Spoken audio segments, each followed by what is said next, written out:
Hello and welcome to today's webinar. So today we will be looking at some best practices in case of mission planning with 3Dsurvey pilot.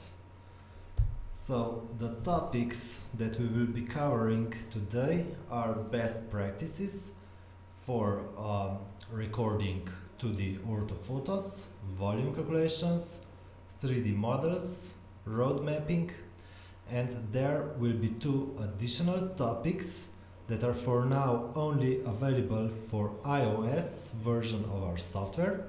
So that will be the KML import and how we can resume an interrupted mission in case we, for example, change the battery and we want to continue from where we left off. So let's go right ahead.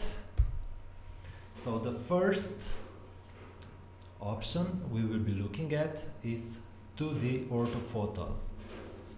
So in cases when the end result will be a 2D orthophotos, we recommend you to use a simple grid flight plan option.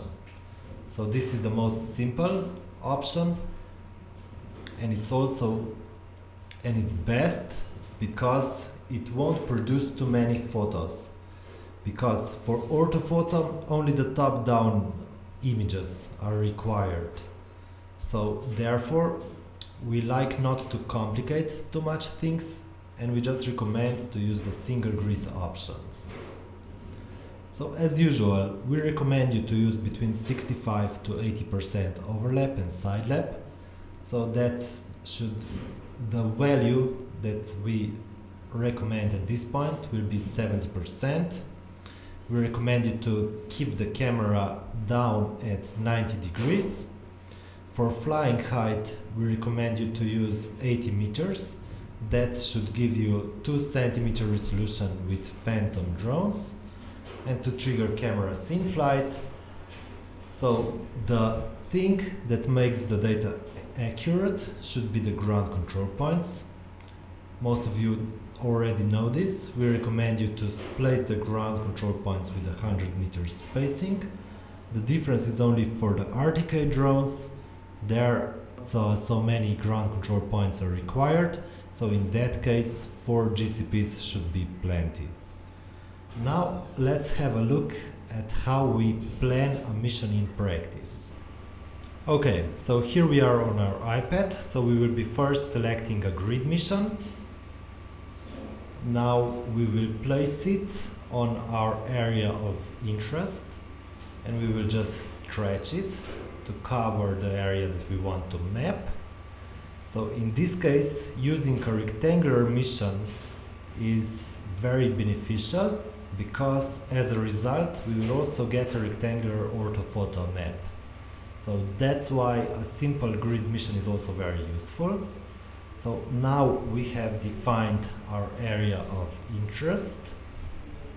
Now what's left for us to do is also to maybe change the flight parameters. So here in this case, the only thing that we need to do is change the flying height, which we will now change to 80 meters. So now we have here an area of 300 by 300 meters. So if we fly with a regular phantom drone, the best positions to place the ground control points would be here in the areas where we have these points. So we would place 8 ground control points here where we have dots around the area of interest, and 1 we would place in the center of our rectangle. So that would allow us to get the accurate results, and then that's it what we need to do in order to plan the mission. So now we will also have a quick look at how a successful mission then looks in 3Dsurvey. Okay, so here we are now in 3Dsurvey. So we flew a regular grid missions. These were the aerial images. Now let's check out the results that we obtained. So here is now the point cloud for our area of interest. So in this case, even from top-down images only, we were also able to calculate quite a bit of facade. So we also have quite a lot of facade information, but this might be more down to the fact that the buildings in our area of interest have very little roof over the facade. So because there is not much roof over the facade, we also were able to calculate the facade information, which was okay for this. So from this point cloud, we then created the digital terrain model for our area of interest. And lastly, the result that we were looking for, our orthophoto map for this area. So you will notice that we had pretty small area of interest, so we signalized only 6 ground control points in this area.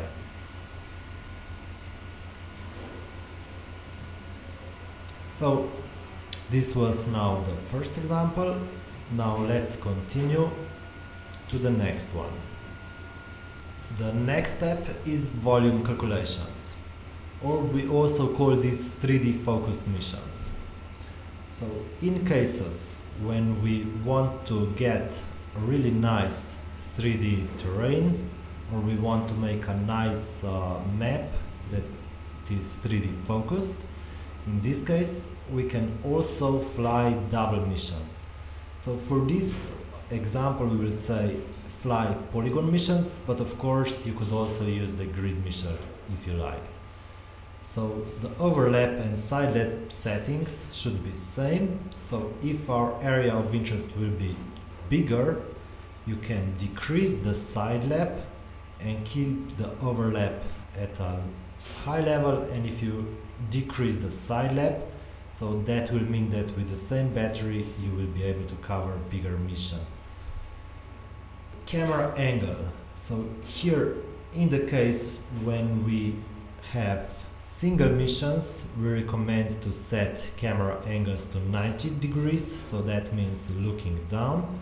But in the cases when we use double grid, then we can use camera angle between 80 or maybe 85 degrees. So flying height, again we recommend to use 80 meters, because that will give us 2 centimeter resolution, which is enough for most applications. And we recommend you to trigger the camera in flight. So we have also here option to trigger images in flight, or to direct the drone to stop at each image position, but that will take considerably more time. So that's why in-flight options should always be used. And one of the good practices is in case when we will be measuring volumes over extended period of time, we recommend you to always signalize a point on the ground and measure it with a GPS every time you do measurement. In that way, we can also check the accuracy of our GPS data. Now, let's have a look at how we do mission planning for volume calculations. Okay, so we are back on our iPad. For this example, we are using polygon mission. So now we will move to our area of interest first. So this one is a little bit out of our location.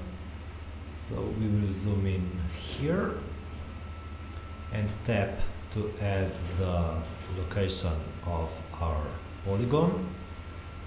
Now we can just move the polygon points so that we will cover our area of interest. So tapping on one of the plus signs adds a new point. Now we will change the flight path so that it will go up and down our area of interest. And again we will change the flying altitude to 80 meters high.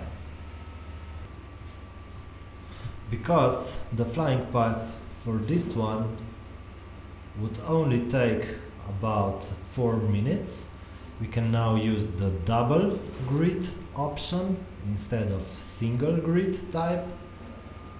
So that means that the whole flight will take now 9 minutes instead. And because we are using the double grid, we will change the camera angle to 85 degrees. So this is now our mission. Now let's also have a look at what results did we obtain by flying this kind of a mission. So now let's also move to 3Dsurvey. So here we are now back in 3Dsurvey. So here we already see the point cloud from our area of interest. So here was also the point that was signalized with the survey marking. So here is one point that we measure every time when we come to this terrain. And these are now the results of our surveying.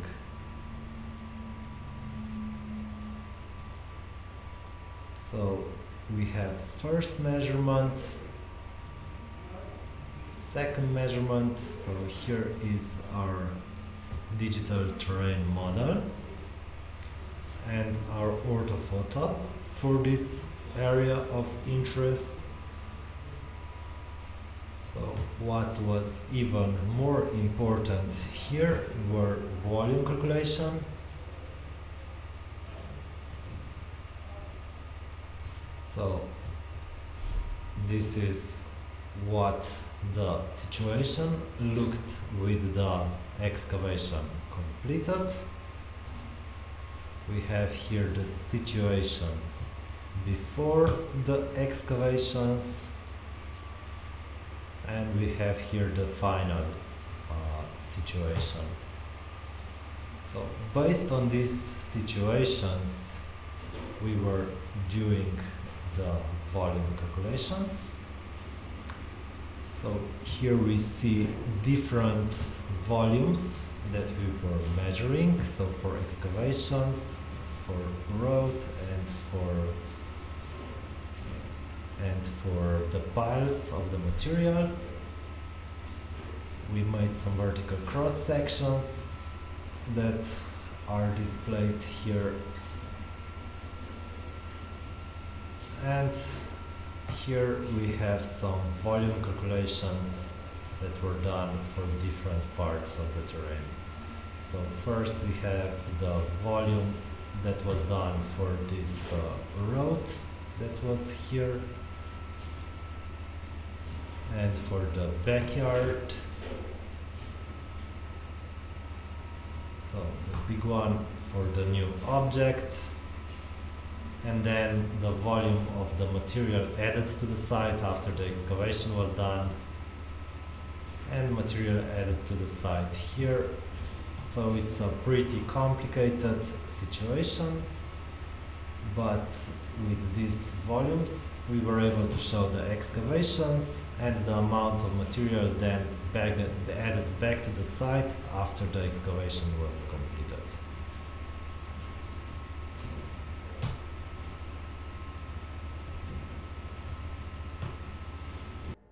Okay, now the next mission type.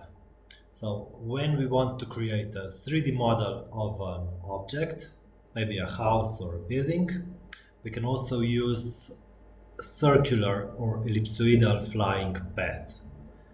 So in this case, we will direct the drone to orbit our object of interest.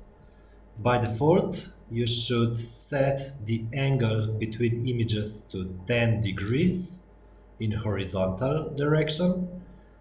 So in this case, the camera angle will be calculated automatically.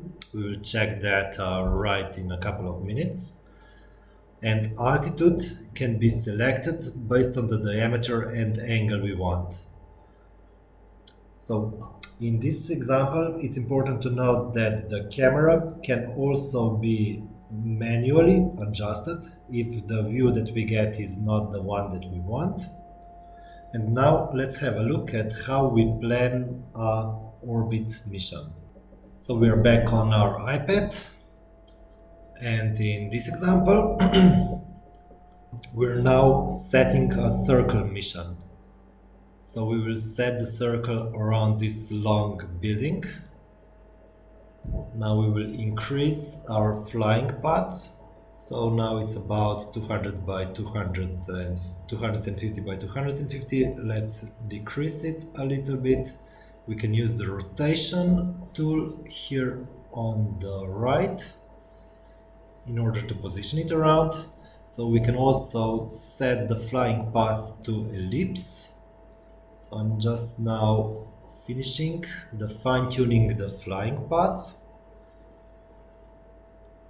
So now here we want to set the flying altitude so that we will get a nice camera angle. So with this setting we get the camera angle 25 meters. If we adjust the flying height, then the camera angle gets recalculated. So in this case, the camera angle is calculated automatically, so that the camera is always pointing towards the center of the ellipse.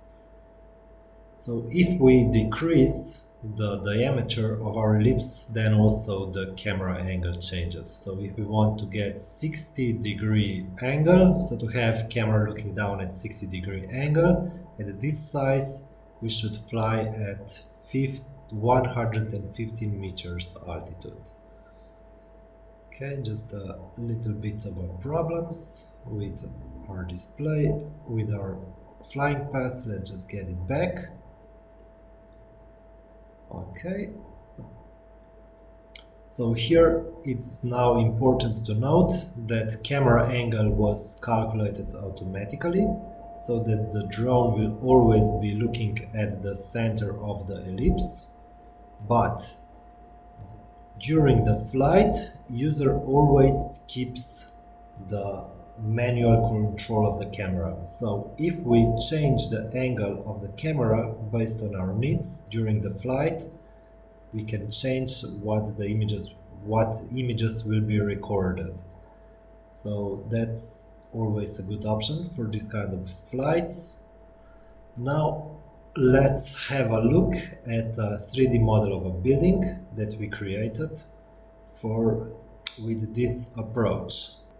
Now we have moved back to 3Dsurvey, and here I already have a project that we did. So for this example, we didn't do just one orbital flight, we also did one grid flight, and we did 3 circles. One over this small object here and 2 circles around this old mill. So this was our flying path, and then because we wanted to get more detail, we also added some additional shots. So we also flew the drone manually close to the objects, and we also recorded these images. Now let's have a look at the result that we calculated. This was the resulting point cloud. So using those additional cameras from here, it really helped to get a lot more detail in this area. So if we now zoom in to the detail here, we can see that we can actually read the house number from the house number plate, and the detail that we got was pretty amazing. So without those additional headshots, the quality of the 3D model is still pretty good. So you will notice we are missing a small bit here below the roof. That's because we only took images from this perspective. But all in all, this is very high accuracy of the data. We see very little noise, and this kind of point clouds can now almost compare to the results of laser scanning. So we get really high fidelity 3D point cloud just by doing a couple of circles over our area of interest.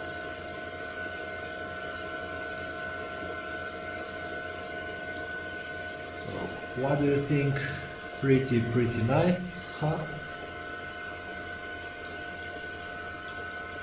So what was visible in the photos is now basically visible in the 3D point cloud. Maybe if we go back to photos, 256.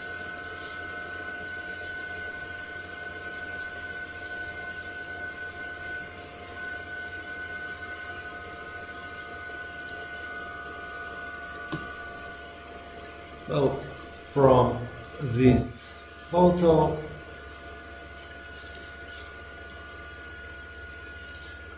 this view was calculated.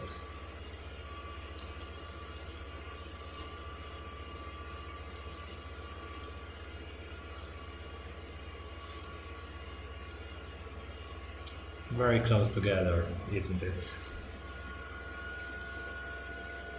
Okay, so these are our advices for doing the mapping of objects. Now let's move to the fourth example, that will be road planning. For linear objects, we want to fly parallel lines parallel to the linear object that we are measuring.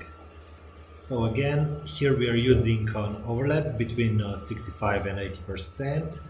In these examples, we sometimes use higher side lap. So for example, 80% side lap, because our area of interest is usually more narrow.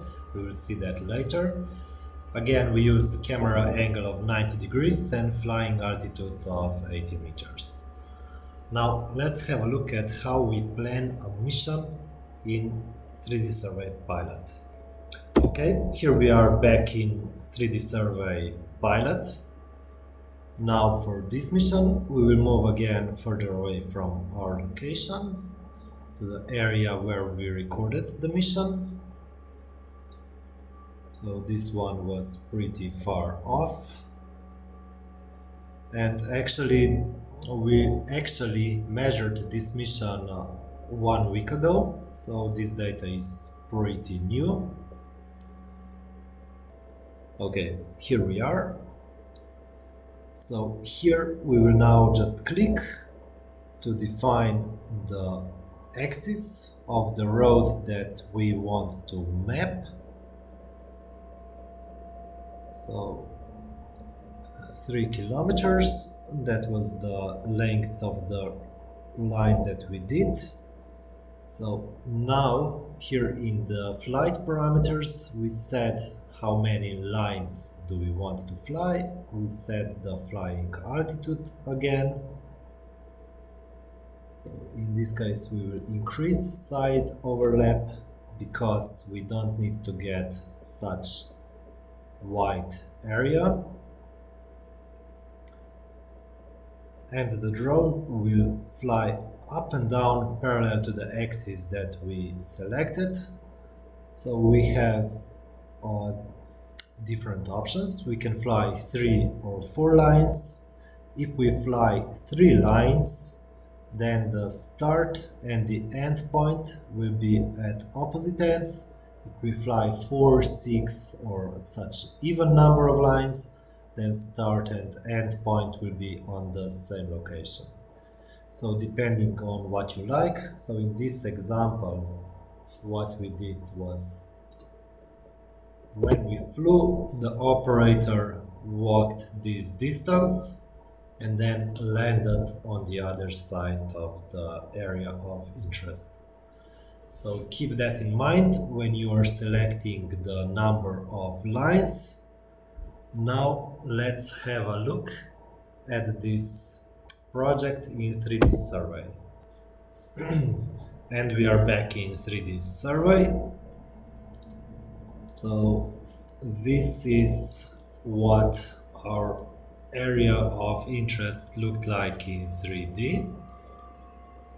So it actually was composed out of 3 separate flights. So this is a 3 kilometers section of a 20 kilometer route. So this survey was needed because a new cycling road will be constructed along the main road. Now let's just move to the point cloud. It's a very big point cloud of 250 million points, so it took a few seconds for it to load. And this is what we were able to map in under an hour of mapping. So these are 3 kilometers. So 3 kilometers, that would take you a good half an hour just to walk along this path.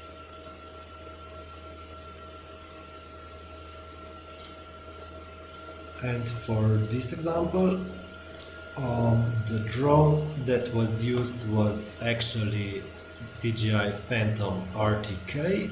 You can tell that it was RTK by the fact that the Phantom RTK writes image name in this form, so they dropped the word DJI.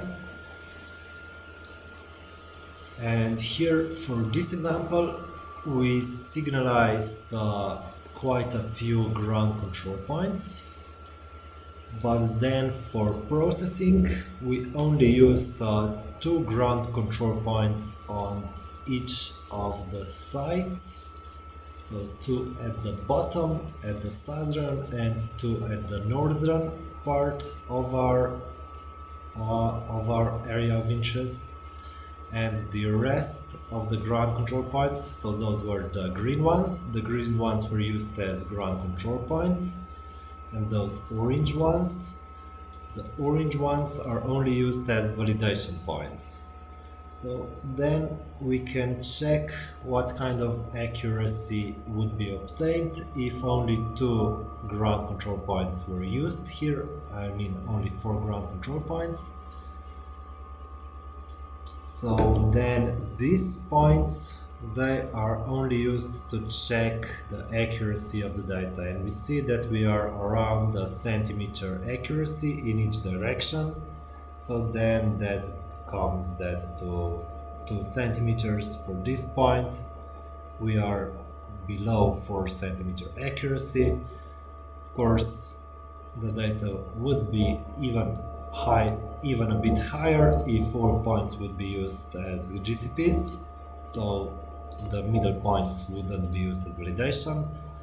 But for this demonstration I just wanted to show you what kind of accuracy can be achieved with very little work, because setting 2 ground control points on each side of the survey area, it doesn't take a lot of time.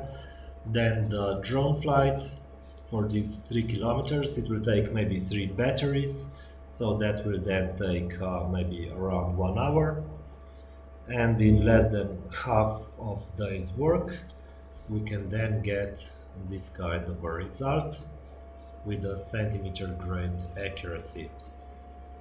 So now the civil engineers and architects will be able to use this data to plan new road for the cyclists, which will go somewhere along here, and based on that it's a pretty nice project that we can do now very effectively. So here we also have our digital terrain model,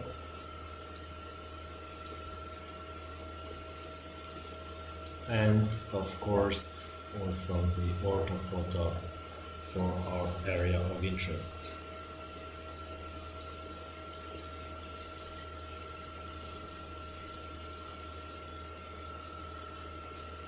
So the only problem remains the areas under the trees, so whatever we cannot see, that we cannot map.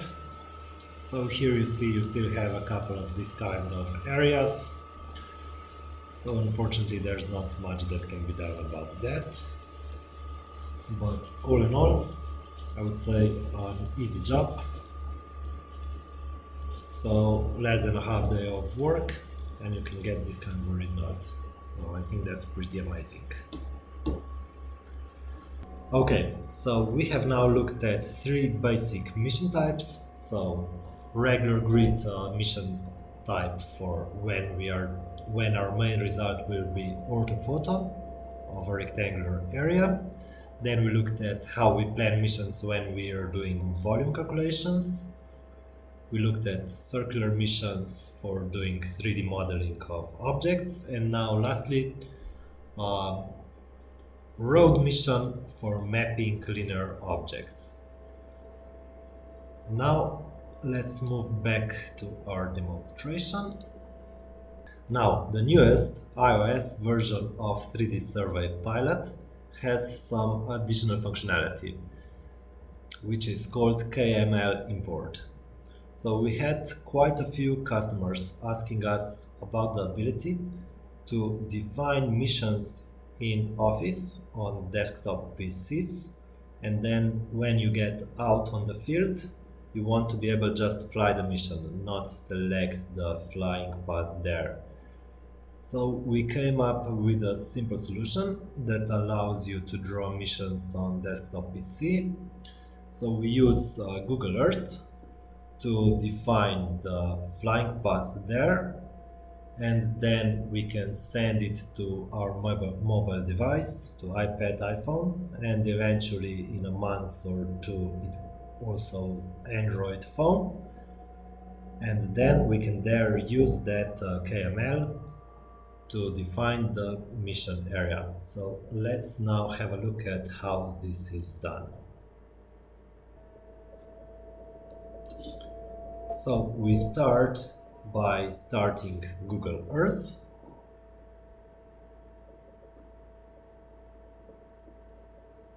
Now, as usual, first we need to zoom in to our area of interest.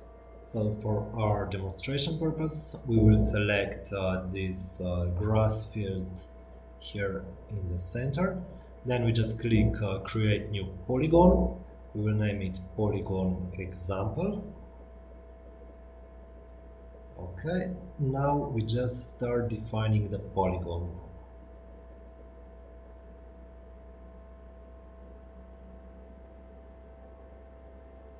Okay, just a couple more clicks. Just for display purposes, we will change the opacity down to some 70% so that we can see what area we have selected. So this will be our first example for polygon area. Now let's create a second example. We will name this one path example. And this one we will use to show how we use for path and for polygon. Now we will also define a path that we would like to map like that. And let's add a few points here. Okay. Now we will save the polygon example as KML. So just change the file type to KML. Save. Same thing for the path example. Save it as path example KML. Save. Okay. Now I have sent myself those two KML examples on the iPad. We just long press on that polygon example and select Open it with 3Dsurvey Pilot, and immediately it comes into 3Dsurvey, and here we can then set our flying parameters, so just like we would do otherwise. So we can change path angle, flying altitude, overlap, if we want single or double grid. Now let's check the same workflow for the path example. So let's go back to our email. Now long press on the path example KML, select copy to 3Dsurvey Pilot, and again it gets automatically thrown into road mission. So we have here our road mission defined, and again we can change the flying parameters, maybe change the number of lines to, for example, 5, or back to 4, and also maybe change the flying altitude. So now again, this is the functionality that is for now only available for iOS, but also the Android version of this functionality is on its way, and it should reach you in about 1 or 2 months. Okay.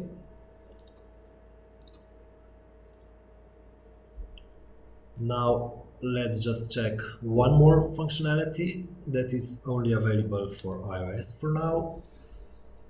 So resuming interrupted mission. So this was the second functionality that we got a lot of requests for. So it might happen that you plan a very big mission, so the drone will drain its battery.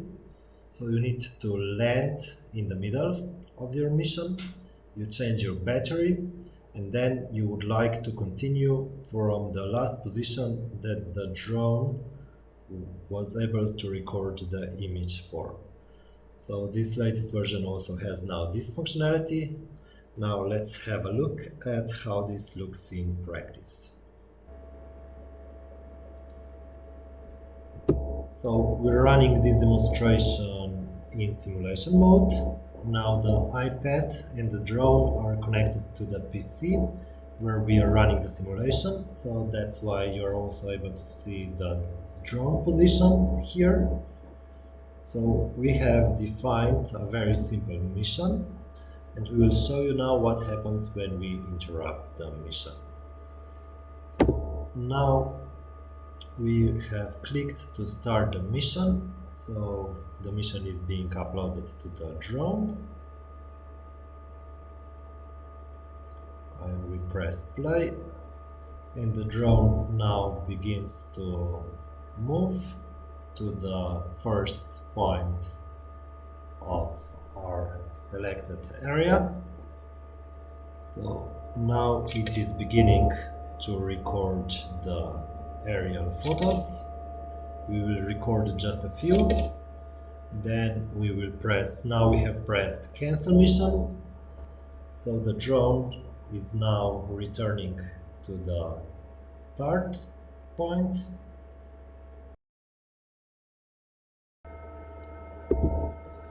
We now quickly press the start mission button again. The mission gets re-uploaded.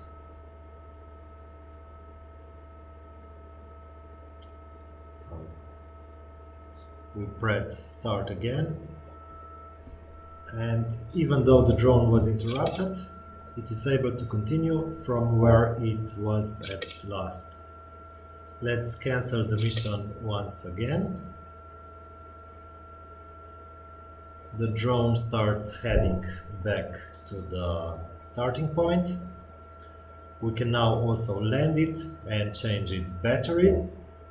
When we press start button again, the mission will get re-uploaded to the drone, and it will begin again from the position it was at last. So now it's moving again to the next position, so that will be here, and it will then continue to record the aerial images. So this functionality will help for larger areas where you won't need to calculate how much battery you can get out of the drone. When the battery gets low, we just land the drone, change the battery, and then continue along our flying mission. So this is what we had prepared for you today for our webinar session. You're welcome to join us again next week when my colleague Marco will take over. Until then, have a nice rest of the day and happy 3D surveying. Bye bye.